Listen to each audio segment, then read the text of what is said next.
ദൈവനാമത്തിന് മഹത്വമുണ്ടായിരിക്കട്ടെ. വീണ്ടും നമുക്ക് ഒരുമിച്ച് ദൈവത്തിന്റെ സന്നിധിയിൽ വചന പഠനവുമായി കൂടി വരുവാൻ ദൈവം നൽകിയ കൃപയ്ക്കായി സ്തോത്രം ചെയ്യുന്നു. ഇന്ന് വളരെ മഴയും ആ, വളരെ ബുദ്ധിമുട്ടുള്ളൊരു ദിവസമായിരുന്നു. എങ്കിലും ദൈവം എല്ലാ തടസ്സങ്ങളെയും മാറ്റി വളരെ പ്രധാനപ്പെട്ട ഒരു വിഷയം നമ്മളെ പഠിപ്പിക്കാൻ വേണ്ടി ഇങ്ങനൊരു സാഹചര്യം ഒരുക്കിയതിനായി ദൈവത്തെ സ്തുതിക്കുന്നു.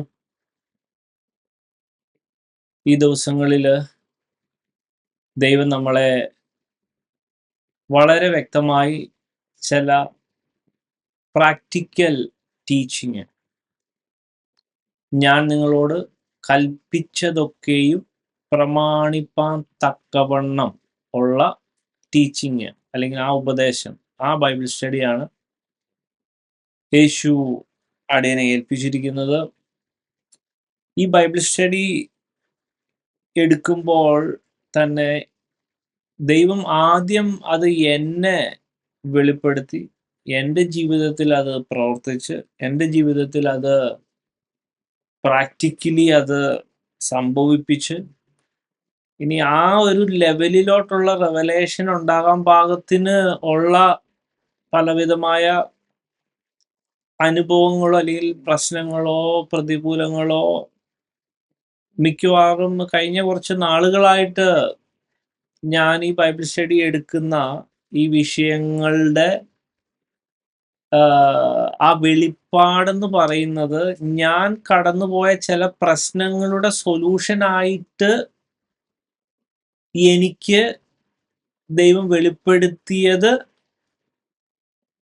എന്നെ ആ ഒരു പ്രശ്നത്തിന്റെ സൊല്യൂഷനാക്കി കാണിച്ചത്, അത് പ്രാക്ടീസ് ചെയ്തപ്പോൾ എനിക്ക് വന്ന വിടുതല്, അങ്ങനെ കൺവിൻസ് ചെയ്തിട്ടാണ് മിക്കവാറും ഈ കുറച്ച് നാളുകളായിട്ടുള്ള ബൈബിൾ സ്റ്റഡി പോകുന്നത് അല്ലേ.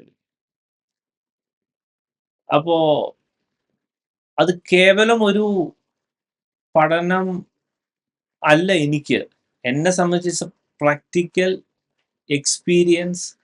ദൈവം എന്നെ അത് പഠിപ്പിച്ച് അനുഭവിച്ച് പ്രാക്ടീസും കൂടി ചെയ്യിപ്പിച്ചിട്ടാണ് മിക്കവാറും ഞാൻ ബൈബിൾ സ്റ്റഡി എടുക്കുന്നത്. നമ്മൾ ഈ എടുക്കുന്ന ഓരോ വിഷയങ്ങളും യഥാർത്ഥമായ ക്രിസ്ത്യൻ ലൈഫ് അല്ലെങ്കിൽ ക്രിസ്തീയ ജീവിതം പ്രാക്ടിക്കലി ഫോളോ ചെയ്യാൻ ആവശ്യം ഉള്ളതും, എന്നാൽ സാധാരണഗതിയിൽ നമ്മൾ സ്കിപ്പ് ചെയ്യുന്നതും അല്ലെങ്കിൽ അതങ്ങനെ പുറമെ അങ്ങനെ വെളിപ്പെടാതെ കിടക്കുന്ന ചില കാര്യങ്ങളെയാണ് ദൈവം നമ്മളെ പൊക്കിയെടുത്ത് നമ്മുടെ മുമ്പിലോട്ട് കൊണ്ടിട്ട് തരുന്നത് അല്ലേ. ആ ഒരു നിലവാരത്തില് നമ്മൾ ദൈവത്തിന്റെ വചനവും ദൈവത്തിന്റെ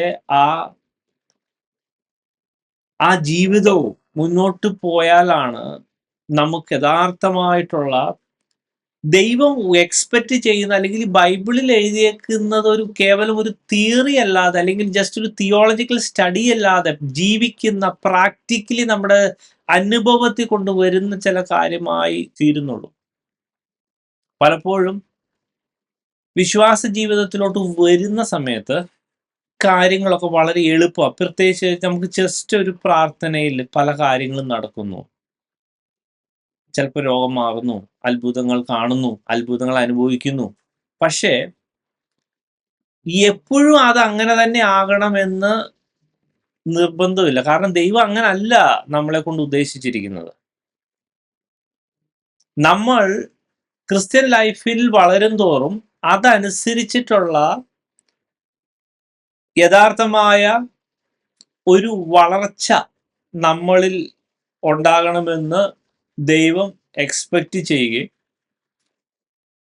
അങ്ങനെ വരുമ്പോൾ നമ്മൾ പണ്ട് പ്രാർത്ഥിച്ച ഒറ്റയടിക്ക് അല്ലെങ്കിൽ വിശ്വാസ ജീവിതത്തിലോട്ട് വരാനോ അല്ലെങ്കിൽ ഈ ക്രിസ്ത്യൻ ലൈഫ്, ഈ യേശു ജീവിക്കുന്ന ദൈവമെന്ന്, ഈ യേശു ആണ് എല്ലാ കാര്യങ്ങളെയും കൺട്രോൾ ചെയ്യുന്നതെന്നും യേശുവിനെ നമ്മൾ ഫോളോ ചെയ്യാൻ പാകത്തിനുള്ള ഒരു വിശ്വാസവും കാര്യങ്ങളും ഒക്കെ കിട്ടിക്കഴിഞ്ഞ് ഫർദറായിട്ട് അടുത്ത ലെവലിലോട്ടുള്ള ആഴത്തിലുള്ള ക്രിസ്ത്യൻ ലൈഫിലോട്ട് നമ്മൾ വരേണ്ടതുണ്ട്. ഹല്ലേലൂയ.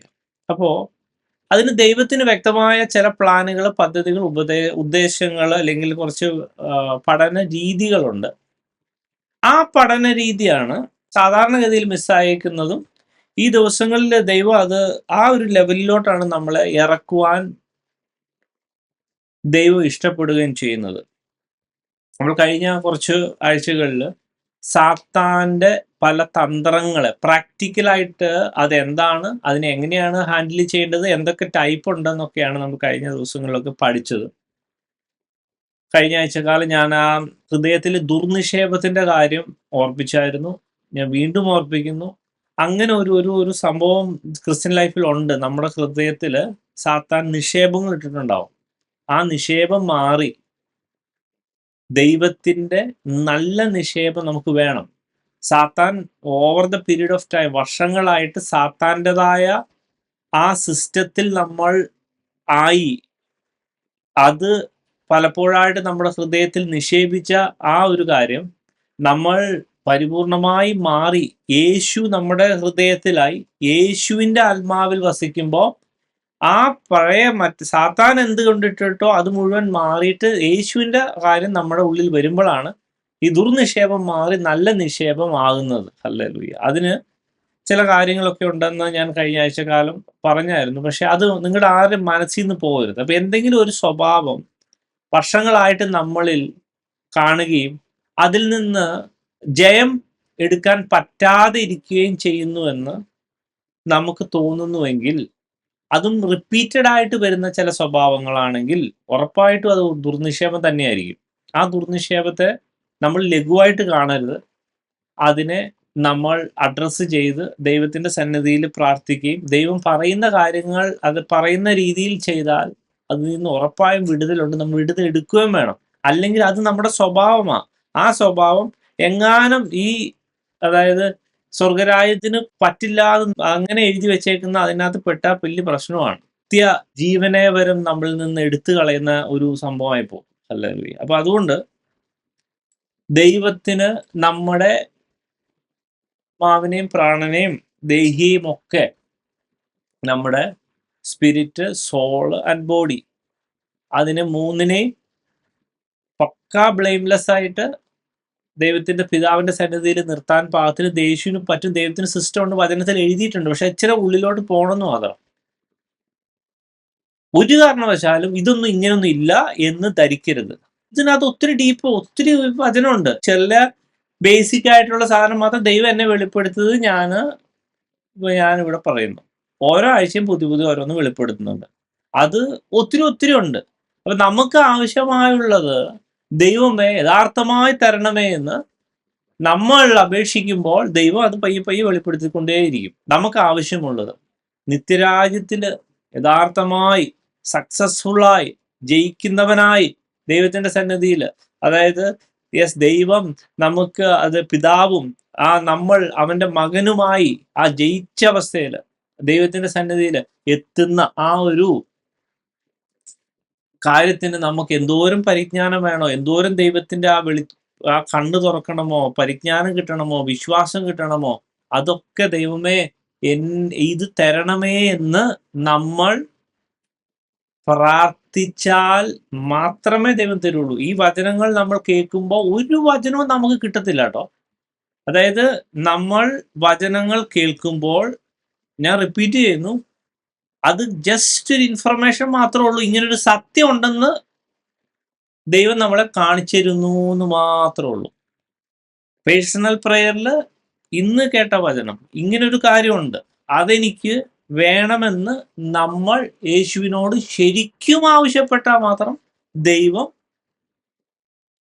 പ്രകാശിപ്പിച്ചു അല്ലെങ്കിൽ നമ്മളിലോട്ടാക്കി തരും. പിന്നെ ആ ഒരു കാര്യം നമ്മളിലുണ്ടാവും. ഇന്നത്തെ വചനത്തിന്റെ ചിന്തയ്ക്ക് വേണ്ടി മത്തായി സുവിശേഷം 7-ാം അധ്യായം 21 മുതൽ 23 വരെയുള്ള വാക്യങ്ങൾ വായിക്കാം. മത്തായി സുവിശേഷം 7-ാം അധ്യായം 21 മുതൽ 23 വരെയുള്ള വാക്യങ്ങൾ.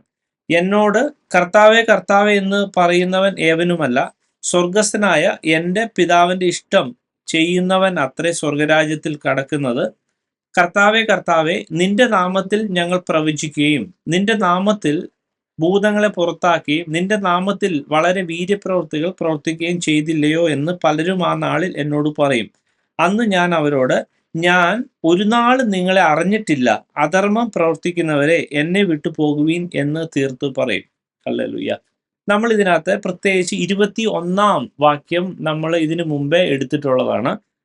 ആ ദൈവത്തിന്റെ ഇഷ്ടം, ആ പുത്രനെ നോക്കിക്കൊണ്ട് അവനിൽ വിശ്വസിക്കുന്ന ഏവനും നിത്യജീവൻ നൽകണമെന്നാകുന്നു പിതാവിന്റെ ഇഷ്ടം, അവനെ ഞാൻ ഒടുക്കത്തെ നാളിൽ ഉയർത്തെഴുന്നേൽപ്പിക്കുമെന്ന് ഉള്ള ആ വചനത്തിന്റെ ആ ഫർദർ എക്സ്പ്ലനേഷനിലോട്ട് നമ്മൾ കയറിയിട്ട് ആ യേശുവിനെ അറിയേണ്ടതുപോലെ, നോക്കേണ്ടതുപോലെ നോക്കാൻ, ഹല്ലേലൂയ, പുത്രനെ നോക്കിക്കൊണ്ട് വിശ്വസിക്കേണ്ടതുപോലെ വിശ്വസിക്കുന്നത് എങ്ങനെയാണെന്ന് നമ്മൾ ഒരു ബൈബിൾ സ്റ്റഡിയിൽ ഡീറ്റെയിൽ ആയിട്ട് എടുത്താണ്.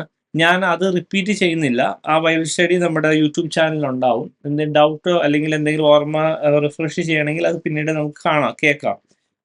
ഇന്ന് പരിശുദ്ധാത്മാവ് ഓർപ്പിക്കുന്നത്, നമ്മൾ കൂടുതൽ ഫോക്കസ് ചെയ്യാൻ പോകുന്നത് 23 വാക്യത്തിലെ ഒരു കാര്യമാണ്. പിന്നെ അതിനകത്ത് ഓൾ ടുഗദർ ആയിട്ടുള്ള ഇതെന്താ ഇങ്ങനെ എഴുതിയിരിക്കുന്നത് എന്ന് നമ്മൾ വളരെ ആഴത്തിൽ ഡൈസെക്ട് ചെയ്ത് പഠിക്കാൻ പോവാണ്. അതിനകത്ത് ഇവിടെ ഒരു കാര്യം പരിശുദ്ധാത്മാവ് ഇങ്ങനെ എഴുതിയിരിക്കുന്നു, യേശു നമ്മളെ പഠിപ്പിക്കുന്നു, മത്തായി ഇങ്ങനെ എഴുതിയിരിക്കുന്നു, എന്നോട് കർത്താവേ കർത്താവേ എന്ന് പറയുന്നവൻ ഏവനുമല്ല, സ്വർഗസ്ഥനായ പിതാവിന്റെ ഇഷ്ടം ചെയ്യുന്നവൻ അത്ര സ്വർഗരാജ്യത്തിൽ കടക്കുന്നത്. അത് ഇന്നവേ നമ്മൾ നോക്കിയ യേശു തന്നെ ഇവിടെ അറ്റസ്റ്റ് ചെയ്യുന്ന ഒരു കാര്യമാണ്. ഈ പറഞ്ഞ ആൾക്കാർ പ്രാർത്ഥിക്കുന്നവരായിരുന്നു, അതായത് കർത്താവേ കർത്താവേ എന്ന് വിളിക്കുന്ന ആൾക്കാരായിരുന്നു.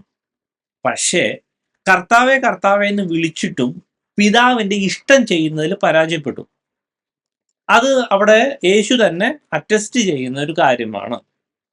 അപ്പൊ പ്രാർത്ഥിച്ചു എന്ന് പറഞ്ഞാൽ പിതാവിന്റെ ഇഷ്ടം ചെയ്തു എന്ന് നമുക്ക് കൺസിഡർ ചെയ്യാൻ പറ്റത്തില്ല. പ്രാർത്ഥന വേറെ, പിതാവിന്റെ ഇഷ്ടമായി തീരുന്നത് അടുത്ത ലെവലായിരിക്കും, അത് വേറൊരു കാര്യമാണ്. അപ്പൊ കർത്താവേ കർത്താവേ എന്ന് വിളിച്ചിട്ട് പിതാവിന് ഇഷ്ടം ചെയ്യാതിരിക്കാം. ഹല്ലേലൂയ. അതുപോലെ തന്നെ ഈ വചനങ്ങളൊക്കെ ഗ്രഹിച്ചിട്ടും വചനം പ്രമാണിക്കാതിരിക്കാം.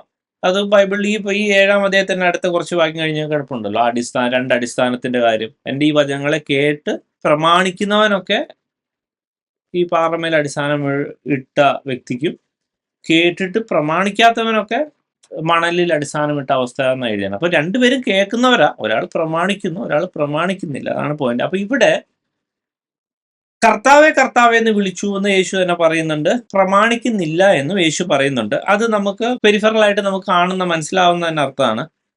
23-ാം വാക്യത്തിൽ നമ്മൾ കുറച്ചുകൂടെ സൂക്ഷ്മമായിട്ട് നോക്കുമ്പോൾ യേശു പിന്നെയും പറയാണ്, അന്ന് ഞാൻ അവരോട്, ഞാൻ ഒരു നാളും നിങ്ങളെ അറിഞ്ഞിട്ടില്ല, അധർമ്മം പ്രവർത്തിക്കുന്നവരെ എന്നെ വിട്ടുപോകുവിൻ എന്ന് തീർത്തു പറയും. ഇവിടെ ഇങ്ങനെ പറഞ്ഞത് പ്രശ്നമാകാൻ കാരണം 22-ാം വാക്യത്തില് യേശു തന്നെ അവർ പറഞ്ഞതായിട്ട് ഇങ്ങനെ പറയുന്നു, കർത്താവേ കർത്താവേ നിന്റെ നാമത്തിൽ ഞങ്ങൾ പ്രവചിക്കുകയും നിന്റെ നാമത്തിൽ ഭൂതങ്ങളെ പുറത്താക്കുകയും നിന്റെ നാമത്തിൽ വളരെ വീര്യപ്രവൃത്തികൾ പ്രവർത്തിക്കുകയും ചെയ്തില്ലയോ എന്ന് പലരും ആ നാളിൽ എന്നോട് പറയും. അന്ന് ഞാൻ അവരോട്, ഞാൻ ഒരു നാളും നിങ്ങളെ അറിഞ്ഞിട്ടില്ല. അപ്പോ ഇനി നമ്മളത് കുറച്ചുകൂടെ ആഴത്തിൽ നമ്മൾ നോക്കേണ്ടതുണ്ട്. അതായത് ഒന്ന്, ഇവർ കർത്താവേ കർത്താവേ എന്ന് വിളിക്കുന്നുവെന്ന് യേശു പോലും പറയുന്നു. അപ്പൊ അങ്ങനെ വിളിക്കുന്ന ഒരാളെ അറിയുന്നില്ലേ? അല്ലെങ്കിൽ അപ്പൊ ദൈവം ഉദ്ദേശിക്കുന്ന അറിവെന്ന് പറഞ്ഞാൽ ജസ്റ്റ് അങ്ങനെ വിളി അല്ല എന്ന്, അതായത് ദൈവം ഉദ്ദേശിക്കുന്ന ആ നിലവാരത്തിലൊന്നും ആയിട്ടില്ല. ഈ യേശുവിനെ അറിയുക എന്നുള്ള നിലവാരത്തിൽ ജസ്റ്റ് നമ്മൾ കർത്താവേ കർത്താവേ എന്ന് വിളിക്കുന്ന ഒരാൾ യേശുവിനെ അറിഞ്ഞു എന്ന് പറയാൻ പറ്റത്തില്ല. നമ്മൾ അതിന്റെ ഡീറ്റെയിൽസിലോട്ടാണ് നമ്മൾ കടക്കുന്നത്. അപ്പൊ അതിനുശേഷമാണല്ലോ ഈ അധർമ്മത്തിന്റെ കാര്യം, അത് നമുക്ക് വഴിയെ പിന്നെ മനസ്സിലാവും. അപ്പൊ രണ്ട് അലിഗേഷൻ ആണ് ഇവിടെ യേശു പറയുന്നത്. ഒന്ന്, ഞാൻ ഒരു നാൾ നിങ്ങളെ അറിഞ്ഞിട്ടില്ല. യേശു അങ്ങനെ പറയണേ, കർത്താവെ കർത്താവെന്ന് വിളിക്കുന്നു എന്ന് പറയുന്നുണ്ട്. കാരണം പ്രശ്നം എന്ന് വെച്ചാൽ പിതാവിന്റെ ഇഷ്ടം അവർ ചെയ്തില്ല. ഇവരെ യേശു പറയുന്ന ഒരു നാളും അറിഞ്ഞിട്ടില്ല, അതാണ് ഒരു പോയിന്റ്. വല്ലപ്പോഴും അറിഞ്ഞിട്ടില്ല, അല്ലെങ്കിൽ അറിയേണ്ട പോലെ അങ്ങനൊന്നുമില്ല, ഒരു നാളും അറിഞ്ഞിട്ടില്ല എന്ന് തന്നെ എഴുതിയേക്കണം. അപ്പൊ അതൊരു പ്രശ്നമുള്ള ഒരു സ്റ്റേറ്റ്മെന്റ്. എങ്ങനെ ഇത് പ്രാക്ടിക്കലി നടക്കും? നമുക്കിതൊന്നും ഈ പറഞ്ഞ മാതിരി നമ്മളൊരു സയൻസ് പഠിക്കുവാണെങ്കിലോ അല്ലെങ്കിൽ ഈ പറഞ്ഞ മാതിരി വല്ല സയന്റിഫിക് ആയിട്ട് റീസണിങ്ങോ മെഡിക്കലിലോ കാര്യം പഠിക്കുവാണെങ്കിലോ അല്ലെങ്കിൽ ഇപ്പം ഞങ്ങളെപ്പോലെ എഞ്ചിനീയറിംഗോ ഇലക്ട്രോണിക്സോ അതുപോലത്തെ ഈവൻ സോഷ്യൽ സയൻസ് പഠിക്കുവാണെങ്കിലൊക്കെയും അല്ലെങ്കിൽ അതുപോലത്തെ പല തിയറി പഠിക്കുകയാണെങ്കിലൊക്കെ നമ്മൾ ഇത്രയൊക്കെ വളരെ കൂലങ്കഷമായിട്ട് ഓരോ വാക്കിൽ കൂടെ കയറി ഇറങ്ങിപ്പോവും. എൻ്റെ പേഴ്സണൽ അനുഭവം വെച്ചിട്ട് ഞാൻ പഠിച്ച എല്ലാ ടെക്നോളജിയും എല്ലാ സിസ്റ്റവും എല്ലാ കാര്യങ്ങളെയും വെച്ചിട്ട് അതിനേക്കാളൊക്കെ പാടാണ് ബൈബിള്. പരിശുദ്ധാത്മാവ് നമ്മളെ വെളിപ്പെടുത്തി തന്ന് നമുക്ക് പ്രകാശിപ്പിക്കാതെ ഈ സാധനം ഒന്നും മനസ്സിലാവത്ത പോലും. അപ്പോൾ വളരെ ആത്മാർത്ഥമായി പ്രാർത്ഥനയോടുകൂടി ഇരുന്ന ഓരോ വാക്കും അതിൻ്റെ വളരെ വളരെ അർത്ഥവത്തായിട്ട് കാച്ചി കുറുക്കിയ രീതിയിൽ അവിടെ കൊണ്ട് പ്ലേസ് ചെയ്ത് വെച്ചേക്കണേ. അല്ലല്ലോ. ഇനി ചില ട്രാൻസ്ലേഷൻ ചില പ്രശ്നമൊക്കെ ഉണ്ടെങ്കിലും പരിശുദ്ധാത്മാവ് വ്യക്തമായി നമ്മളെ ബോധ്യപ്പെടുത്തി. നമ്മളിപ്പോൾ ഈ ഗ്രീക്കിലോ ഹീബ്രുവിലോ ഒക്കെ പോയാലും ആക്ച്വൽ ബൈബിൾ നോക്കിയാൽ വളരെ പെർഫെക്റ്റ്ലി പ്ലേസ് ചെയ്തേക്കുന്ന ഓരോ സെന്റൻസ്, അതിനകത്ത് നമുക്കൊരു തെറ്റുമില്ല. ഇവിടെ എഴുതിയേക്കുന്നത് ഒരു നാളും അറിഞ്ഞിട്ടില്ല എന്ന് യേശു പറയുന്നു. നമ്മൾ അതിൻ്റെ ഡീറ്റെയിൽസിലോട്ട് പോവുകയും അതിൽ നിന്ന് വലിയ സത്യങ്ങളെ നമ്മൾ ഇന്ന് പഠിപ്പിക്കാൻ പോവുകയും ചെയ്യും. നമ്മൾ എവിടെയാണ്, നമ്മുടെ സ്റ്റാറ്റസ് എന്താണ്, ദൈവം എന്താണ് എക്സ്പെക്റ്റ് ചെയ്യുന്നത് എന്നുള്ള കാര്യങ്ങളൊക്കെയാണ് ഇന്ന് പരിശുദ്ധാത്മാവ് എന്നെ അസൈൻ ചെയ്തിരിക്കുന്ന ടാസ്ക്. ഹല്ലേലൂയ. അതിനുവേണ്ടി നമുക്ക് ഇതിൻ്റെ ഒരു നാളും അറിഞ്ഞിട്ടില്ല, ഈ ദൈവം ഈ അറിയുക എന്നുള്ള ഒരു കൺസെപ്റ്റ് അത് നമുക്ക് കുറച്ചുകൂടെ ക്ലിയർ ആയിട്ട് നമുക്ക് അറിയേണ്ടതുണ്ട്. യോഹന്നാന്റെ സുവിശേഷം 14-ാം അധ്യായത്തില് 7-ാം വാക്യത്തിൽ ഇങ്ങനെ ഒരു കാര്യം യേശു തന്നെ പറയുന്നു. നിങ്ങൾ എന്നെ അറിഞ്ഞു എങ്കിൽ എന്റെ പിതാവിനെയും അറിയുമായിരുന്നു. ഇന്നു മുതൽ നിങ്ങൾ അവനെ അറിയുന്നു, അവനെ കണ്ടുമിരിക്കുന്നു എന്ന് പറഞ്ഞു. ഫിലിപ്പോസ് അവനോട്, കർത്താവേ, പിതാവിനെ ഞങ്ങൾക്ക് കാണിച്ചു തരണം, എന്നാൽ ഞങ്ങൾക്ക് മതി എന്ന് പറഞ്ഞു. യേശു അവനോട്, ഞാൻ ഇത്രകാലം നിങ്ങളോട് കൂടെ ഇരുന്നിട്ടും എന്നെ അറിയുന്നില്ലയോ ഫിലിപ്പോസേ? എന്നെ കണ്ടവർ പിതാവിനെ കണ്ടിരിക്കുന്നു, പിന്നെ പിതാവിനെ ഞങ്ങൾക്ക് കാണിച്ചു തരണമെന്ന് നീ പറയുന്നത് എങ്ങനെ? ഇവിടെ നോക്കിക്കേ, ഇത്രയും നാള് കൂടെ ഇരുന്നിട്ടും യേശു ശിഷ്യന്മാരെ നോക്കി പറയുന്ന ഈ സ്റ്റേറ്റ്മെന്റ് നോക്കിയേ. ആ സ്റ്റേറ്റ്മെന്റും കുറച്ച് മുമ്പേ നമ്മൾ വായിച്ച സ്റ്റേറ്റ്മെന്റും തമ്മിൽ നമ്മൾ കമ്പയർ ചെയ്ത് പഠിക്കേണ്ടതുണ്ട്. അതായത് ഇത്രയും നാൾ ഈ ശിഷ്യന്മാരെ വിളിച്ചു വരുത്തി ഇത്രയും നാൾ ഉപദേശിച്ചിട്ടൊക്കെയും അതുവരെ അറിയാത്ത ചില കാര്യങ്ങൾ അന്ന് മുതൽ അറിയാൻ പോവുകയാണ് അവർ. ഇവിടെ അത് ഭയങ്കര ഇമ്പോർട്ടൻ്റ്. അപ്പോൾ നമ്മൾ കേൾക്കാൻ പോകുന്ന വചനം, ഇപ്പോൾ നമ്മൾ പ്രത്യേകിച്ച് നമ്മൾ ഇന്നത്തെ ദിവസം കേൾക്കാൻ പോകുന്ന ഈ വചനത്തിൽ ചില പുതിയ കാര്യങ്ങളുണ്ട്. ഇതുവരെ യേശുവിനെ അറിയാം അല്ലെങ്കിൽ അത് മറഞ്ഞിരിക്കുന്ന ചില കാര്യങ്ങൾ ഇന്ന് ദൈവം നമുക്ക് ആവശ്യമാകുന്നത്, നമ്മളെ വളരെയധികം സ്നേഹിക്കുന്നത് കൊണ്ട് ആ ലെവലിൽ നമ്മളെ വർഷങ്ങളെ പഠിപ്പിച്ച് ആ നിലവാരത്തിൽ എത്തിച്ചിട്ട് നമ്മളെ ചില കാര്യം പഠിപ്പിക്കാൻ പോവാം. യേശു ഇവിടെ പറയുന്നത് പിന്നെ സൂക്ഷ്മമായി, നിങ്ങൾ എന്നെ അറിഞ്ഞുവെങ്കിൽ എൻ്റെ പിതാവിനെയും അറിയുമായിരുന്നു. അപ്പൊ അവിടെ തന്നെ ഉണ്ട്, യേശുവിനെ ഇവര് അറിയേണ്ടതുപോലെ അറിഞ്ഞിട്ടില്ല, അതുകൊണ്ട് തന്നെ പിതാവിനെ അറിഞ്ഞിട്ടില്ല. എന്നിട്ട് യേശു പിന്നെ ഒരു കാര്യം പറയാണ്, ഇന്നു മുതൽ നിങ്ങൾ അവനെ അറിയുന്നു. അതായത് ഇതുവരെ അവർക്ക് വെളിപ്പെടാത്ത ഒരു വെളിപ്പാട് ഈ വേദഭാഗത്തിൽ യേശു പറയാൻ പോവാ. ചില കാര്യങ്ങൾ വെളിപ്പെടാൻ പോവാം. അത് വെളിപ്പെട്ടാൽ യേശുവിനെയും അറിയും, പിതാവിനെ അവരറിയും. ഹല്ലേലൂയ. ആ ലെവലിലോട്ട് ഈ വെളിപ്പാട് ആവശ്യമുണ്ട്. അപ്പോൾ നമ്മൾ കുറച്ച് മുമ്പേ മത്തായി സുവിശേഷത്തിൽ എഴുതിയേക്കുന്ന വാചകവുമായിട്ട് തട്ടിച്ചു നോക്കുമ്പോൾ ശരിയാണ്. അതായത് ഇവിടെ തന്നെ യേശു പറയുന്നതാ, ഒരു വലിയ, അതായത് ഇവരുടെ കൂടെയല്ല യേശു, ഇവരെ വിളിച്ചിട്ട് ഇവരുടെ കൂടെ ശുശ്രൂഷ നടത്തിയിട്ട് എത്ര ദിവസമായി അല്ലെ എത്ര നാളായി, എന്നിട്ട് ആണ് ഇങ്ങനൊരു സംഭവം, ഇങ്ങനൊരു വാക്ക് പറയണത്. അപ്പോ നമ്മൾ ഇതൊക്കെ വളരെ സൂക്ഷ്മമായിട്ട് നമ്മൾ അത് പഠിക്കേണ്ടതുണ്ട്. ഹല്ലേലൂയ. അതായത് യേശുവിനെ നമ്മൾ അറിയേണ്ടതുപോലെ അറിയുവാൻ വേണ്ടി നമ്മൾ പ്രാർത്ഥിക്കണം. അതായത് നമ്മൾ വിചാരിക്കരുത് നമുക്ക് ഈ യേശുവിനെ അറിയാമെന്ന്. ഞാനൊക്കെ എന്തോരം പ്രാർത്ഥിക്കണമെന്നറിയോ? ഞാൻ ഇന്നും എന്തോരം പ്രാർത്ഥിക്കണമെന്നറിയോ? ഈ വചനം കേൾക്കും, അതായത് ഓൾറെഡി വെളിപ്പെടുത്തിയ വചനം പിന്നെയും ഞാൻ ദൈവമേ, എനിക്കത് മനസ്സിലാവണില്ല, എനിക്കറിയില്ല, കർത്താവിനെ വെളിപ്പെടുത്തണമേ. ഈ കർത്താവ് ഈ വചനം വെളിപ്പെടുത്തണം, യേശുവിനെ വെളിപ്പെടുത്തുകയാണ്, അവന്റെ സിസ്റ്റം വെളിപ്പെടുത്തുകയാണ്. ഹല്ലേലൂയ. ഒത്തിരി പ്രാർത്ഥിക്കേണ്ട ഒരു പ്രാർത്ഥനയാണ് അത്. അപ്പൊ ഇന്നിപ്പോ ദൈവം ഒരു പുതിയൊരു കാര്യം ഇവരെ പഠിപ്പിക്കാൻ പോവുക. ആ പഠനം ഭയങ്കര സ്ട്രോങ് ആണ്. കാരണം പിതാവിനെ അറിയുന്ന, യേശുവിനെ അറിയുന്ന ഒരു സിസ്റ്റമാണ് യേശു അവിടെ പറയാൻ പോകുന്നത്. അപ്പോ 9-ാം വാക്യത്തിൽ ഇവിടെ എഴുതിയിരിക്കുന്നു, ഞാൻ ഇത്ര കാലം നിങ്ങളോട് കൂടെ ഇരുന്നിട്ട് നീ എന്നെ അറിയുന്നില്ലയോ ഫിലിപ്പോസേ.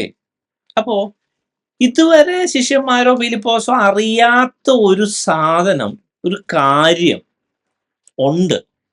ആ കാര്യത്തിന് വലിയ പ്രശ്നമുണ്ട്. അപ്പൊ ആ കാര്യം വെളിപ്പെട്ട ഫിലിപ്പോസിന്റെയും അവരുടെ കൂട്ടത്തിലുള്ള ശിഷ്യന്മാരുടെയും ഉള്ളിൽ, അതായത് യേശുവിനെ അറിയേണ്ട പോലെ അറിയുകയും പിതാവിനെ അറിയേണ്ട പോലെ അറിയുകയും ചെയ്യുന്ന ഒരു അവസ്ഥയിലോട്ടൊരു വലിയൊരു എലിവേഷൻ നടക്കാൻ പോവുക. യേശു ഈ പറഞ്ഞ വാക്യങ്ങൾ, അല്ലെങ്കിൽ ഈ യോഹന്നാന്റെ സുവിശേഷം 14-ാം അധ്യായത്തിൽ ഒരു വ്യത്യാസം യേശു റിവീൽ ചെയ്യാണ്. അപ്പൊ ആ വ്യത്യാസം, ആ റെവലേഷൻ നമുക്കും ഇന്ന് ഇത് കേൾക്കുന്ന ഓരോ വ്യക്തി ജീവങ്ങൾക്ക് കിട്ടണം. ഹല്ലേലൂയ. യേശു പറയുന്ന ഒരു പോയിന്റ്, എന്നെ കണ്ടവർ പിതാവിനെ കണ്ടിരിക്കുന്നു, പിന്നെ പിതാവിനെ ഞങ്ങൾ കാണിച്ചു തരണം എന്ന് നീ പറയുന്നത് അങ്ങനെ. അപ്പോ യേശു പിന്നെ അത് ഒന്നുകൂടെ അസർട്ടൈൻ ചെയ്ത് പറയാണ്, യേശുവിനെ കാണേണ്ടതുപോലെ കണ്ട, ദാറ്റ്സ് ഇറ്റ്, പിതാവിനെ കണ്ടു. ആമേൻ. ഇനി അതെങ്ങനെയാണ് പ്രാക്ടിക്കലി നടക്കുന്നതെന്നാണ് നമ്മൾ പഠിക്കാൻ പോകുന്നത്. 10-ാം വാക്യം നോക്കിയേ, ഞാൻ പിതാവിലും പിതാവ് എന്നിലും ആകുന്നു എന്ന് നീ വിശ്വസിക്കുന്നില്ലയോ? ഞാൻ നിങ്ങളോട് പറയുന്ന വചനം സ്വയമായിട്ടല്ല സംസാരിക്കുന്നത്, പിതാവ് എന്നിൽ വസിച്ചുകൊണ്ട് തൻ്റെ പ്രവൃത്തി ചെയ്യുന്നു. ഈ ഒരു റെവലേഷൻ ഒരു ഭയങ്കര ഇമ്പോർട്ടൻറ്റ് പോയിന്റ് യേശു പറയണത്. ഹല്ലേലൂയ. ഇത് നമ്മൾ ഭയങ്കരമായിട്ട് എടുക്കണേ. അത് യേശു ഒരു വലിയൊരു റെവലേഷൻ ആണ് ഇവിടെ നടത്താൻ പോകുന്നത്. അതായത് യേശു പറയാണ്, ശിഷ്യന്മാരെ, മക്കളെ, ഞാൻ എന്ന വ്യക്തി പറയുന്നതോ പ്രവർത്തിക്കുന്നതോ ഒന്നും സ്വയമായിട്ടല്ല. ഞാൻ ചെയ്യുന്നത് മുഴുവൻ പിതാവ് എന്നിൽ വസിച്ചിട്ടാണ്. ഞാൻ എന്തെങ്കിലും പറയുകയാണെങ്കിൽ പറയുന്നതും, പ്രവർത്തിക്കുവാണെങ്കിൽ പ്രവർത്തിക്കുന്നതും. അതായത് എന്നിൽ പിതാവ് വസിക്കുന്നുണ്ട് എന്ന് യേശു അവിടെ വ്യക്തമായിട്ടങ്ങ് പറയാ. അപ്പൊ ഇത് വളരെ ഇമ്പോർട്ടൻ്റ് ആയിട്ടുള്ള ഒരു കാര്യമാണ്. ഹല്ലേലൂയ. നമുക്കിതിൻ്റെ ഇൻഡെപ്ത് ആയിട്ട് നമ്മൾക്കിത് അറിയണം. കാരണം യേശു പറഞ്ഞ ഒരു കാര്യം എന്ന് പറഞ്ഞാൽ, യേശുവിനെ അറിയേണ്ടതുപോലെ അറിഞ്ഞില്ലെങ്കിൽ നമ്മൾ ഇത്രയും കാലം കർത്താവെ എന്ന് വിളിച്ചതൊക്കെ വെറുതെയോ. അത് അവരുടെ ഇവൻ ശിഷ്യന്മാരോട് പോലും പറഞ്ഞു കണ്ടില്ലേ, നിങ്ങൾക്ക് ഇതുവരെ എന്നെ അറിയില്ല, ഇത് എന്ത്. അപ്പോ ഒരു കാര്യം യേശു ഇവിടെ നിന്ന് പറഞ്ഞു വെക്കുവാണ്. ഒന്ന് ശ്രദ്ധിച്ചോ, പിതാവ് എന്നിൽ വസിക്കുന്നുണ്ട്. ആ അവസ്ഥ, ആ ഒരു കാര്യത്തിന്റെ ബേസില ഞാൻ നിങ്ങളോട് എന്തെങ്കിലും പറയുവാണെങ്കിൽ പറയുന്നത്, ഞാൻ ഈ ചെയ്യുന്ന മുഴുവൻ അത്ഭുത പ്രവൃത്തിയും ചെയ്യുന്നതിൻ്റെ ഒക്കെ ബേസ് പിതാവ് എന്നിൽ വസിക്കുന്ന ഒരു കാര്യമാണ്. അപ്പോൾ ഞാനെന്ന വ്യക്തിയുടെ ഉള്ളിൽ പിതാവുണ്ട്. ഇനി ഞാൻ എന്തെങ്കിലും അല്ലെങ്കിൽ എന്നെ കാണുന്ന, അതായത് ഞാൻ പിതാവിനെ റെപ്രസെന്റേറ്റീവ് ചെയ്യാണ്, ശരിക്കും പിതാവ് എന്നിൽ വസിക്കുന്നുണ്ട് എന്നുള്ള കാര്യം ഇവരോട് പറഞ്ഞു തരുന്നു. അല്ലേ? ഇനി അത് നമുക്കത് എങ്ങനെ ബാധകമാകും? അല്ലെങ്കിൽ ദൈവം ഇവിടെ പറഞ്ഞത് വലിയൊരു കാര്യമാണ്. പിതാവ് വസിക്കുന്നു, ശരിക്കും യേശു ചെയ്യുന്നതും യേശുവിൻ്റെതായ സകല കാര്യങ്ങളും ഹല്ലേലൂയ. പിതാവ് ഉള്ളിൽ വസിച്ചിട്ടാണ് ചെയ്യുന്നത്. ഈ വേദഭാഗം പറഞ്ഞു തുടങ്ങിയത് തന്നെ ഒരു ഇമ്പോർട്ടന്റ് ആയിട്ടുള്ള ഒരു ഒരു ഒരു ഒരു വാക്കിൽ നിന്നാണ്. ഇതിന് മുമ്പേ വായിച്ചാൽ 4 വാക്യം മുതല് ഞാൻ പോകുന്ന ഇടത്തേക്കുള്ള വഴി നിങ്ങൾ അറിയുന്നു. തോമസ് അവനോട്, കർത്താവേ, നീ എവിടെ പോകുന്നുവെന്ന് ഞങ്ങൾ അറിയുന്നില്ല. പിന്നെ വഴി എങ്ങനെ അറിയും എന്ന് പറഞ്ഞു. ഇതൊക്കെ ഭയങ്കര പോയിന്റാ, ഭയങ്കര ഇമ്പോർട്ടൻസ് ആണ്. യേശു പോകുന്ന വഴി ഈ ശിഷ്യന്മാർക്ക് അതുവരെ അറിഞ്ഞിട്ടില്ല. അപ്പോ എങ്ങോട്ട് പോകുന്നു എന്നും അതുവരെ ശിഷ്യന്മാർക്ക് ശരിക്കും അങ്ങോട്ട് കത്തിയിട്ടില്ല. അപ്പോ അതൊക്കെ വലിയ പ്രശ്നമുള്ള കേസ് തന്നെയാണ്. അപ്പൊ നമ്മുടെ ലൈഫിൽ നോക്കണം, നമ്മൾ ശരിക്കും ഓഫ് കോഴ്സ് ചിലപ്പോൾ നമുക്ക് ആ നിത്യത എന്നുള്ള കൺസെപ്റ്റ് കിട്ടിയിട്ടുണ്ടോ, നിത്യതയെ പോണം എന്നുള്ള കൺസെപ്റ്റ് കിട്ടിയിട്ടുണ്ടോ?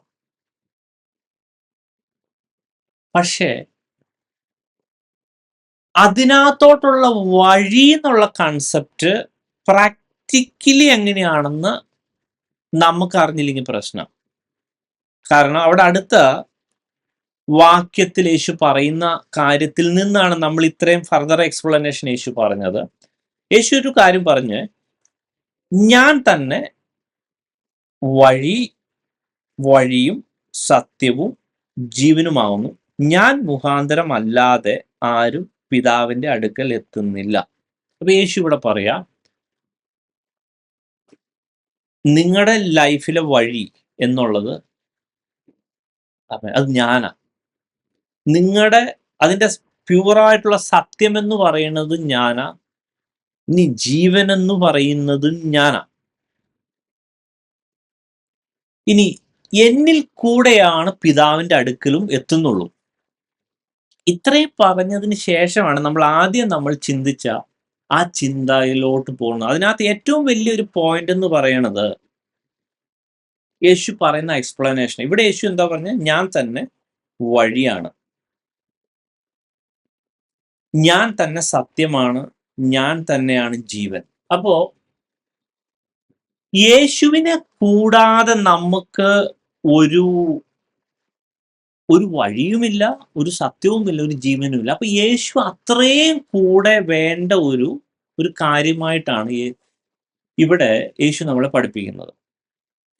അതിന്റെ ഒരു എക്സ്പ്ലനേഷൻ ആയിട്ടാണ് യേശു പറയണത്, അല്ലേ, പിതാവ് എന്നിൽ വസിച്ചിട്ട് അവന്റെ പ്രവൃത്തി ചെയ്യുന്നു. ഞാൻ സ്വന്തമായിട്ടല്ല പറയുന്നത്.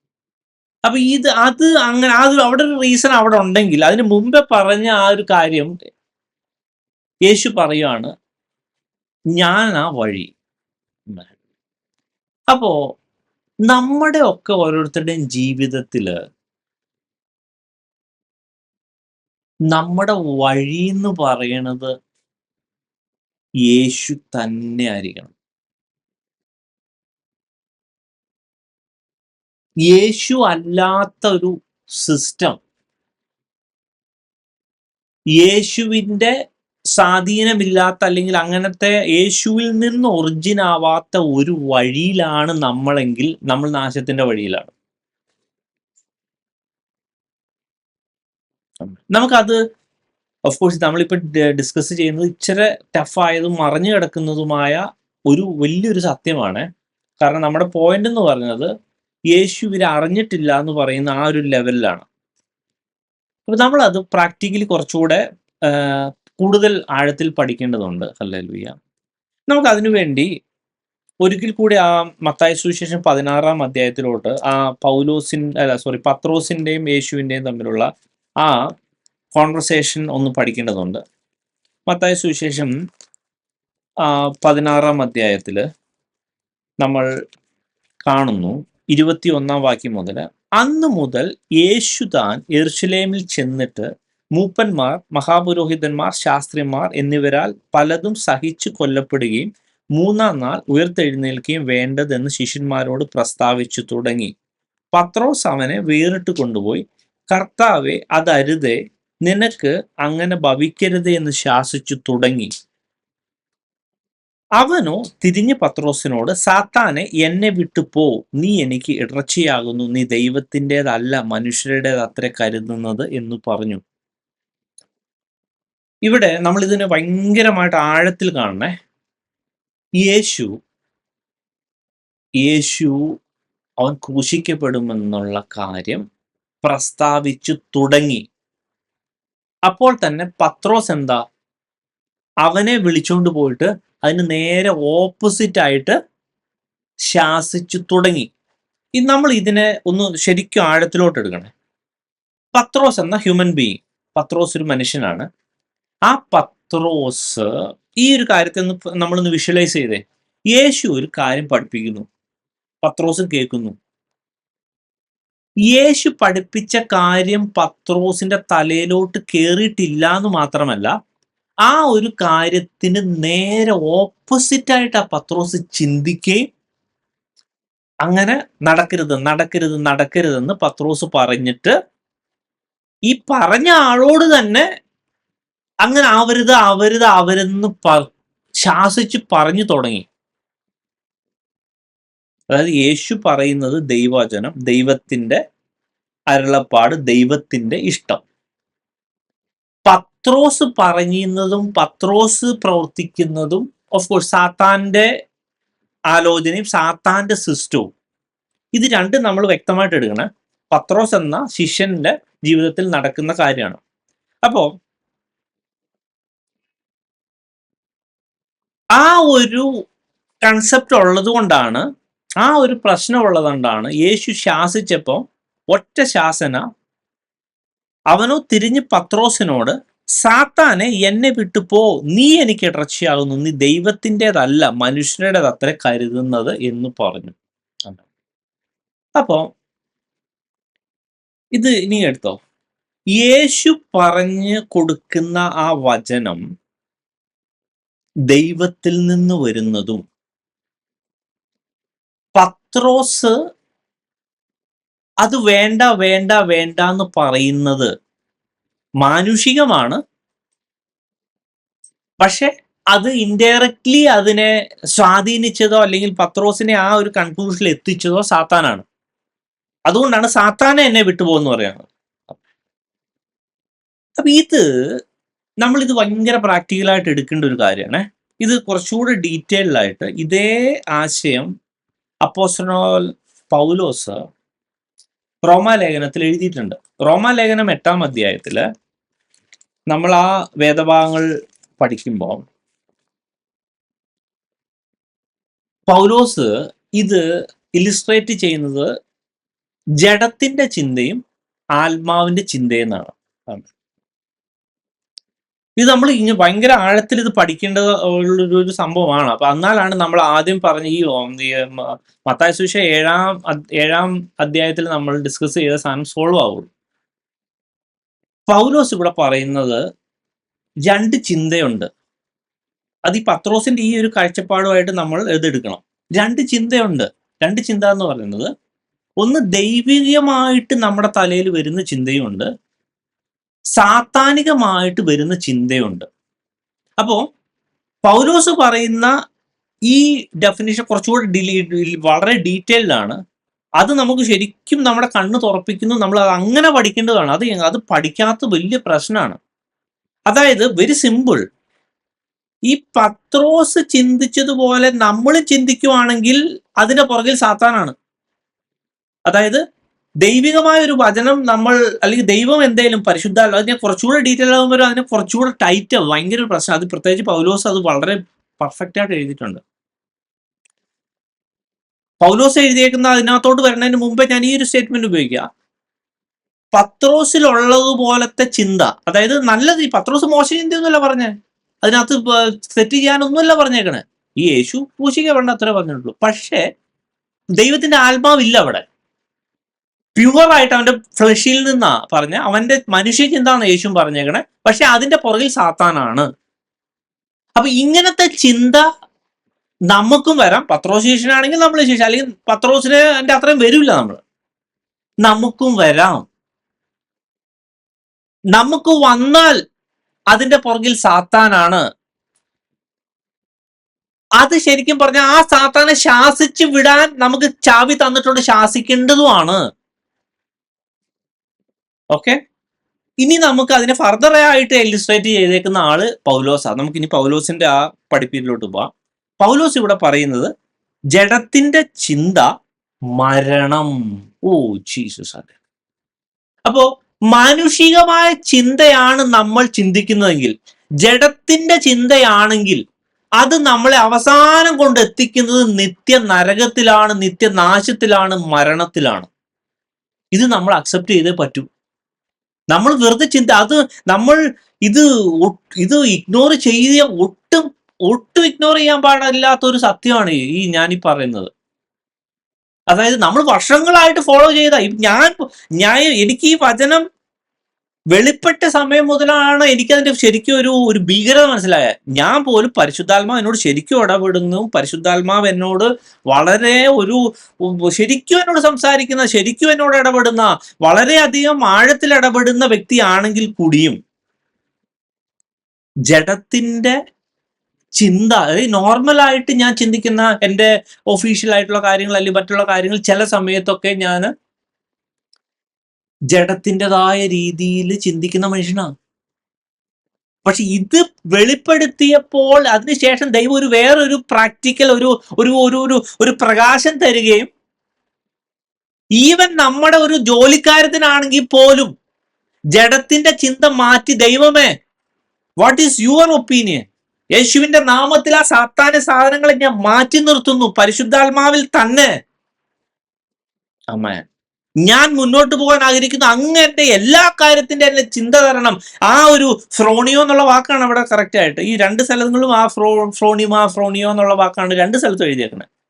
ഈ ചിന്ത എന്നുള്ള വാക്ക് പൗലോസ് എഴുതിയേക്കുന്നതാണെങ്കിലും മറ്റേ മത്തായിലാണെങ്കിലും അവിടെ ഫ്രോണിയോ, വിസറൽ ആൻഡ് കൊഗ്നിറ്റീവ് വരുന്നു.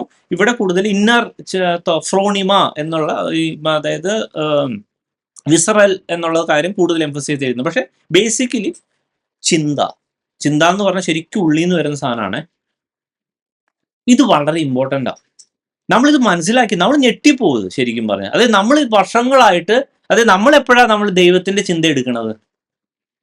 പ്രാർത്ഥിക്കുമ്പോൾ, അല്ലെങ്കിൽ ദൈവം എന്തെങ്കിലും കാര്യം അരുളപ്പാട് വേണമെന്ന് ചോദിക്കുമ്പോൾ, അല്ലെങ്കിൽ ഈവൻ പ്രാർത്ഥിക്കുമ്പം പോലും നമ്മുടേതായ ഇഷ്ടം അനുസരിച്ച് പ്രാർത്ഥിക്കുന്നു, നമ്മുടേതായ രീതിയിൽ, അല്ലെങ്കിൽ നമ്മൾ ഫുൾ ഈ പറഞ്ഞ നമ്മുടെ എല്ലാ ആക്ടിവിറ്റിയും ചെയ്യുന്നത്, എല്ലാ ആൾക്കാരോടും സംസാരിക്കുന്നത്, എല്ലാം എല്ലാം എല്ലാം എല്ലാം മാനുഷികമായി ആയിരുന്നു. ഞാൻ ഇനിയിപ്പം നിങ്ങളൊക്കെ വിട്, ഞാൻ അങ്ങനെ ആയിരുന്നു. ഓ ചീസ്. പക്ഷേ ഈ വചനം അനുസരിച്ച് ചില കാര്യങ്ങൾ ദൈവം വളരെ വ്യക്തമായിട്ട് പറയുന്നു. ജഡത്തിന്റെ ചിന്തയാണോ അത് ദൈവത്തോട് ശത്രുത്വമാ. എത്ര നല്ലതാണ് നമ്മൾ കരുതുന്നുവെങ്കിലും സാത്താൻ ഇങ്ങനെ കറക്കി കുത്തി പാമ്പും കോണിയും കളിപ്പിക്കുന്നത് പോലെ നേരെ നരകത്തിൽ കൊണ്ടുവിടും. പയ്യെ പെട്ടെന്നൊന്നും അവൻ ചെയ്യില്ല. നമ്മൾ ചെയ്യുന്ന നല്ല തങ്കപ്പെട്ട അക്ഷരായിരിക്കും, നല്ല സുന്ദരമായ ഓരോ ചിന്തകളായിരിക്കും തുടക്കം സാത്താൻ തരുന്നത്. ആ വൃക്ഷത്തിന്റെ ഫലം നമ്മൾ കഴിഞ്ഞ ആഴ്ചക്കാലം കേട്ട പോലെ, അതായത് ഇതൊക്കെ ഭയങ്കര പോയിന്റ് ആണ്. ഹവ്വ എന്നുള്ള ബ്രാൻഡ് ന്യൂ പെർഫെക്റ്റ് ആയിട്ടുള്ള ഒരു പാപവുമില്ലാത്ത സ്ത്രീ, അവിടെ തന്നെ ഈ പറഞ്ഞ ചിന്താഗതികളിൽ ഈ പറഞ്ഞ സാത്താന് മാനുഷികമായി ആ സമയത്ത് ദൈവത്തിന്റെ സഹായം എടുക്കുക, ആദാമിന്റെ സഹായം എടുക്കുക ചോദിച്ചാൽ ഒരുപക്ഷെ അത് ഒഴിവായാണ്. കുറച്ചു നേരം സാത്താനോട് സംസാരിച്ചപ്പോ തൊടാൻ പോലും തയ്യാറാവില്ലാത്ത ആ വൃക്ഷത്തിന്റെ ഫലം കാണുവാൻ നല്ലതും ജ്ഞാനം പ്രാപിക്കാം കാമയെന്ന് കണ്ട് പറിച്ച് തിന്ന് ഭർത്താവിനും കൊടുത്തു. ഇതൊക്കെ എവിടുന്ന് കിട്ടിയപ്പോ ഇത്? അതൊരു പോയിന്റ്. ഞാൻ പറഞ്ഞ ഇതൊക്കെ പ്രാക്ടിക്കലാണ്. ഈ ശമര്യക്കാരത്തി സ്ത്രീ യേശുവുമായിട്ടുള്ള കോൺവെർസേഷനിൽ പാപിനിയായ യേശുവിനെ കുറിച്ച് ഒന്നും അറിയില്ലാത്ത സ്ത്രീ. കുറച്ചു നേരത്തെ കോൺവെർസേഷനിൽ ഹല്ലേലൂയ അവൾ മുഴുവൻ ഞാൻ പാപിയാണ്, എനിക്ക് അങ്ങാണ് മശിക, ഞാനത് അക്സെപ്റ്റ് ചെയ്യുന്നു എന്ന് പറഞ്ഞ് അക്സെപ്റ്റ് ചെയ്യുകയും സുവിശേഷം അറിയിക്കാൻ പോവുകയും ചെയ്തു.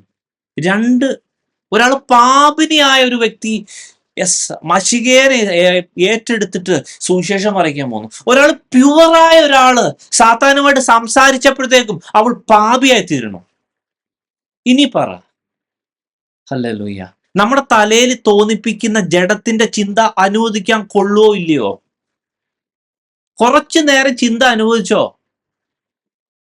കുറച്ച് സമയത്തിനുള്ളിൽ നമ്മൾ ഈ ലോകത്തിന്റെ സിസ്റ്റത്തിലായി പോകും. പാപം ചെയ്യും, അല്ലെങ്കിൽ ചെയ്യിപ്പിക്കും സാത്താൻ. ഒരുപക്ഷെ ഇമ്മീഡിയറ്റ്ലി പാപമായിട്ട് അവൻ ചെയ്യുന്നില്ല, പയ്യെ പയ്യെ പയ്യെ പയ്യെ. But the moment we allow Satan to control our action or our thought process, നമ്മൾ അതിൽ പ്രത്യേകിച്ച് അവൾ വർത്തിക്കുകയും അങ്ങനെ ചെയ്യുകയും ചെയ്യുമ്പോൾ നമ്മൾ ആ ഹവയ്ക്ക് അത് പറ്റിയെങ്കിൽ നമ്മുടെ കാര്യമൊന്നും പറയേ വേണ്ട. കാരണം പുറകിൽ സാത്താനാണ്. അല്ലേ പ്രിയ ദൈവമക്കളെ, നമുക്കതിന് മാറ്റി പിടിക്കാം. വേറൊരു സിസ്റ്റം ഉണ്ട്. ഹല്ലേലൂയ. ഈ റോമലേഖനം 8-ാം അധ്യായം തുടങ്ങുമ്പോൾ തന്നെ എന്താ പറയണേ? അതുകൊണ്ട് ക്രിസ്തുയേശുവിൽ, ഞാനൊരു 2 മിനിറ്റും കൂടെ എടുത്ത് നിർത്താവേ. അതുകൊണ്ട് ക്രിസ്തുയേശുവിലുള്ളവർക്ക് ഒരു ശിക്ഷാവിധിയും ഇല്ല. ഹല്ലേലൂയ. അത് ഇംഗ്ലീഷിൽ അല്ലെങ്കിൽ പ്രത്യേകിച്ച് ഗ്രീക്കിലെ ബൈബിളിൽ വളരെ വ്യക്തമായിട്ട് അവിടെ എഴുതിയിട്ടുണ്ട്. Therefore there is now no condemnation those who are in Christ Jesus, who walk not according to the flesh but according to the spirit.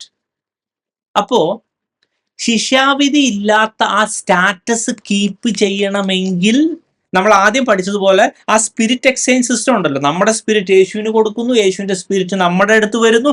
മാത്രമല്ല നമ്മുടെ ഫ്രോണിയോ, നമ്മുടെ ആക്ഷൻ, നമ്മുടെ ഈ പറഞ്ഞ തോട്ട് പ്രോസസ്സിലെ നമ്മുടെ ഡിസിഷൻ ഒക്കെ എടുക്കുന്നത് ആത്മാവ് എന്ത് തരുന്നോ അതിനെ വിശ്വസിച്ച് അതിനെ ഫോളോ ചെയ്ത് അങ്ങനെ മുന്നോട്ട് പോകുന്നവരാ നമ്മൾ. ആ ദുഷ്ട പിശാചിന്റെ ഒരു അവകാശവും ഇല്ലാതെ ശിക്ഷാവിധി ഇല്ലാത്തൊരു അവസ്ഥയിലോട്ട് യഥാർത്ഥമായി കീപ്പ് ചെയ്യുന്നത്. ഹല്ലേലൂയ. ഇനി 4-ാം വാക്യത്തിൽ എഴുതിയേക്കുന്നത്, ജഡത്തെയല്ല ആത്മാവിനെ അത്ര അനുസരിച്ച് നടക്കുന്ന നമ്മിൽ ന്യായപ്രമാണത്തിന്റെ നീതി നിവർത്തിക്കേണ്ടതിന് തന്നെ. ആമേൻ. ഹല്ലേലൂയ. അഗൈൻ നമ്മുടെ മത്തായി സുവിശേഷത്തിൽ എഴുതിയിട്ടുണ്ട്, നിങ്ങളുടെ നീതി പരീശന്മാരുടെ ന്യായശാസ്ത്രിമാരുടെ നീതിയെ എക്സീഡ് ചെയ്യുന്നില്ലെങ്കിൽ. അതായത് ന്യായപ്രമാണത്തിന്റെ ആ സ്റ്റാറ്റസ് ഒക്കെ ആത്മാവിനെ അനുസരിച്ച് നടക്കുന്നു. എക്സ്പീരിയൻസ് ചെയ്ത് നോക്കിയേ, ഒരു ട്രാഫിക് ലൈറ്റ് പോലും നമ്മൾ തെറ്റിക്കില്ല. പരിശുദ്ധാത്മ അപ്പുറം കയറി പിടിക്കും. യെസ്, അത് എനിക്കൊക്കെ അനുഭവമുള്ളതാണ്. ഒരു ട്രാഫിക് ലൈറ്റ് ഒന്നും തെറ്റിക്കില്ല. അത് പരിശുദ്ധ ഭയങ്കര ഇതായിരിക്കും. നമ്മൾ ആ ഒരു ലെവലിൽ ആത്മാവിനെ ഫുൾ ടൈം ആത്മാവിന്റെ ആ ദൈവമേ എൻ്റെ ആത്മാവിനെ യേശുവിന്റെ കൊടുക്കുന്നു, യേശുവിന്റെ ആത്മാവ് എൻ്റെ ഉള്ള ആത്മാവിൽ കത്തും. അത് മാത്രമല്ല ഞാനൊരു ഡിസിഷൻ എടുക്കണേ, ഞാൻ ദൈവമേ എൻ്റെ ബാക്കി എല്ലാ അന്ധകാര ശക്തി എല്ലാ കാര്യവും മാറ്റി നിർത്തി, യെസ് യേശുവേ you control me, yes I need your thought process, I need your ഫ്രോണിയോ എന്ന് പറഞ്ഞ് പ്രാർത്ഥിച്ചു നോക്കിയേ, നമ്മൾ ശരിക്കും ഒരു വേറൊരു നിലവാരത്തിലായിരിക്കും. ഇനി ഒരു കാര്യം കൂടി മാത്രം പറഞ്ഞിട്ട് ഞാൻ ഒരു പ്രാക്ടിക്കൽ എക്സാമ്പിൾ കൂടി പറഞ്ഞിട്ട് ഞാൻ നിർത്താനാണ്. സപ്പോസ് ഒരു ഇടയന്റെ ആട്ടിൻകൂട്ടത്തിലോട്ട് ഒരു പുതിയ ആട് വന്നെന്ന് വെച്ചോ. ആ ആട് ആട്ടിൻകൂട്ടത്തിലോട്ട് കയറി. അപ്പൊ ഈ ആടിന് തോന്നുക, ഓക്കെ ഞാൻ ഏതായാലും ആട്ടിൻകൂട്ടത്തിലായി, ഈ ഇടയൻ എന്നെ നോക്കിയോളൂ, ഓക്കെ ശരി രക്ഷപ്പെട്ടു. പക്ഷെ ഈ ആടിൻ്റെ ഒരു തോന്നുക, ഓക്കെ ഞാൻ എന്നാ നേരെ പോയിട്ട് ആ കാണുന്ന പുല്ല് പോയി തിന്നാം. ഇടയനോട് ചോദിക്കണില്ല, പുല്ല് തിന്നുന്നു. എനിക്ക് കുറച്ച് വെള്ളം കുടിക്കണം. ഈ പറഞ്ഞ മാതിരി ആട് പോയി വെള്ളം കുടിക്കുന്നു. ഇനി എനിക്ക് കുറച്ച് നേരം ഉറങ്ങണം. ആട് പോയി ഉറങ്ങുന്നു, ഇടയനോടൊന്നും ചോദിക്കാതെ. ഇങ്ങനത്തെ അവസ്ഥ വർക്കൗട്ട് ആവുമോ?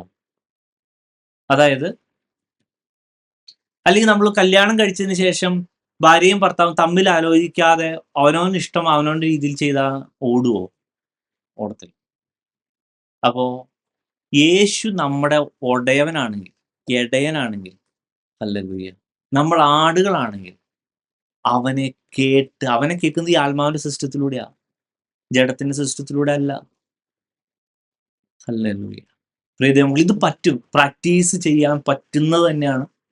ഉറപ്പായിട്ടും പറ്റുന്നതാണ്. നമ്മളുടെ സ്പിരിറ്റിനെ യേശുവിൻ്റെ കൊടുത്ത് യേശുവിൻ്റെ സ്പിരിറ്റ് നമ്മുടെ വന്ന് നമ്മുടെ ഈ സാധാരണ തോട്ട് പ്രോസസ്സ് ഒന്ന് മാറ്റി പിടിച്ചു പോകും. ഹല്ലേലൂയ. പരിശുദ്ധാത്മാവിനെ കൊണ്ട് നിങ്ങൾക്കൊക്കെ ചിലപ്പോൾ അനുഭവം എല്ലാവർക്കും ഒട്ടും അനുഭവമില്ല എന്ന് പറയാൻ പറ്റില്ല. അതായത് ചില സമയത്ത് പരിശുദ്ധാത്മാവ് ഇടപെടും. ഇന്നത് ചെയ്യും, ഇങ്ങനെ ചെയ്യും, ഇതാകുന്ന വഴി ഇതിലേ നടന്നുകൊള്ളുക എന്ന് വെറുതെ എഴുതിയേക്കുന്നല്ല, അത് ഫുൾ ടൈം കിട്ടും. ഹല്ലേലൂയ. പ്രിയ ദൈവമക്കളെ, ഇതൊരു ആത്മാവിൻ്റെ ഒരു സത്യ. നമ്മൾ ആത്മാവിനനുസരിച്ച് നടക്കാനുള്ളവരാണ്. നമ്മൾ ഇത്രയും നാൾ നമ്മൾ ഒരു പക്ഷെ ജഡത്തിന്റെ ഈ തോട്ട് പ്രോസസ്സിലാണ് നമ്മൾ പോയിട്ടുണ്ടെങ്കിൽ, ഏറ്റവും വലിയ ബുദ്ധിമാനായ ശലോമോൻ പറയുന്ന നിനക്ക് തന്നെ നീ ജ്ഞാനി എന്ന് തോന്നരുത്, യഹോവയെ ഭയപ്പെട്ട് ദോഷം വിട്ടുമാറുക. അപ്പൊ നമ്മളെല്ലാം ചെയ്യുന്നത് നന്നായിട്ടല്ലേ, ജ്ഞാനത്തോടല്ലേ ചെയ്യണത്. പക്ഷേ ശലോമോൻ പറയണതാ, ജ്ഞാനമെന്ന് നിങ്ങൾ തോന്നുന്നുണ്ടെങ്കിൽ ദൈവത്തിന്റെ മുമ്പിൽ അത് ദോഷമാണ്. കാരണം എനിക്ക് തോന്നുമ്പോൾ വെള്ളം കുടിക്കാനും തോന്നുമ്പോൾ പുല്ല് തിന്നാനും തോന്നുമ്പോൾ ഉറങ്ങുന്ന ഒരു ആട്ടിൻകുട്ടി അല്ല. എൻ്റെ ഉടയവൻ പറയുന്നതനുസരിച്ച് ചെയ്യുന്ന ആട്ടിൻകുട്ടിയാ. ഇനി coming back to the last portion, ഇവിടെ മത്തായി സുവിശേഷത്തിൽ പറയുന്നില്ലേ, നിന്റെ നാമത്തിൽ ഞങ്ങൾ ഭൂതങ്ങളെ പുറത്താക്കി, വളരെ അത്ഭുത വീര്യപ്രവർത്തികൾ പ്രവർത്തിച്ചു, ഭൂതങ്ങളെ പുറത്താക്കി. ശരിയാണ്, ഇവർക്ക് ഗിഫ്റ്റ് ഓഫ് സ്പിരിറ്റ് ഉണ്ട്. ഇവരത് ദൈവത്തോട് അല്ലെങ്കിൽ ആലോചന ചോദിച്ച് ദൈവം പറയുന്ന സിംഗിലൊന്നല്ല ചെയ്ത് അവരവരുടെ ശക്തിയുള്ളത് ഓൾറെഡി ഗിഫ്റ്റ് അല്ലേ കയ്യിരിക്കണം, എടുത്തിട്ട് താങ്ങി. അത് മോശമെന്നല്ല, അത് ചിലപ്പോൾ ഭൂതം വിട്ടുപോയിട്ടുണ്ടാവും. പക്ഷേ ദൈവത്തിന്റെ സിസ്റ്റം അനുസരിച്ച് പ്രവർത്തിക്കുന്നതും ദൈവത്തിന്റെ ആലോചന അനുസരിച്ച് പ്രവർത്തിക്കുന്നതും സ്വന്തം ഇഷ്ടപ്രകാരം പ്രവർത്തിക്കുന്നതും രണ്ടും രണ്ടാ. ദൈവം നമ്മളെ അറിയണമെന്ന് ദൈവം സർട്ടിഫൈ ചെയ്യണമെങ്കിൽ എങ്ങനെയുണ്ടല്ലോ അറിയോ, നമ്മൾ മുഴുവനായി അപ്പന്റെ ഹല്ലേലൂയ ഇൻസ്ട്രക്ഷനിൽ അവനെ, അതായത് യേശു എൻ്റെ ഉള്ളിൽ വസിച്ചിട്ട് ഞാൻ യേശുവിന്റെ പ്രവൃത്തി ചെയ്യണം. യെസ് ആമേൻ, ഹല്ലേലൂയ. യെസ് ആമേൻ. ആരെങ്കിലും എന്നെ കാണുമ്പോൾ യേശു അത് ആമേൻ എന്നിൽ റിഫ്ലക്റ്റ് ചെയ്യണം. ഹല്ലേലൂയ. പ്രിയ ദൈവമക്കളെ, ആമേൻ. ഇതാ ഒറ്റ സിംഗിൾ പറയേണ്ടത് കൊണ്ട് ഞാൻ ഒരു 5 മിനിറ്റ് കൂടുതൽ എടുത്തതാണ്. പക്ഷെ വളരെ ഇമ്പോർട്ടൻ്റ് ആയൊരു പോയിന്റാണ്. ഞാൻ എൻ്റെ വാക്കുകൾ ഇവിടെ നിർത്തുന്നു. പ്രിയ ദൈവമക്കളെ, പ്രാർത്ഥിക്കുക. ദൈവം ഈ ഒരു കാര്യത്തിൽ ദൈവം കൂടുതൽ കാഴ്ചപ്പാട് നൽകി ദൈവം നമ്മളെ വിടുവിക്കും. എല്ലാ ദൈവമക്കളെയും ഈ വചനങ്ങൾ അനുഗ്രഹിക്കുന്നതാണ്.